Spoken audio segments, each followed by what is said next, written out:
जय Malhar news चॅनलच्या सर्व प्रेक्षकांना सपना चौधरीचा नमस्कार।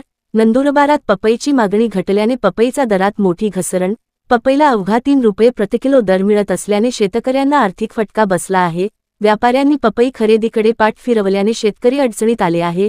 पिकलेली पपई शेतातच खराब होण्याची शक्यता आहे। नंदुरबार जिल्ह्यात पपई उत्पादक शेतकरी सध्या मोठ्या आर्थिक संकटात सापडले आहेत। पपईची मागणी घटल्यामुळे बाजारात दर कोसळले असून व्यापाऱ्यांनी पपई खरेदीकडे पाठ फिरवल्याने शेतकऱ्यांना मोठा फटका बसत आहे। सध्या पपई केवळ 3 रुपये प्रति किलो दराने खरेदी होत असल्याने उत्पादन खर्चही निघत नसल्याची स्थिती आहे।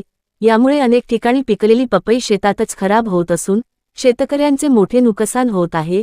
मागील वर्षी याच काळात पपईला चांगला दर मिळत असताना यंदा दरात मोठी घसरण झाल्याने शेतकऱ्यांच्या चिंतेत भर पडली आहे। पपई हे लवकर खराब होणारे पीक असल्याने वेळेत विक्री न झाल्यास संपूर्ण माल वाया जात आहे। त्यामुळे शासनाने तातडीने हस्तक्षेप करून हमीभाव किंवा बाजारपेठ उपलब्ध करून द्यावी अशी मागणी पपई उत्पादक शेतकऱ्यांकडून होत आहे।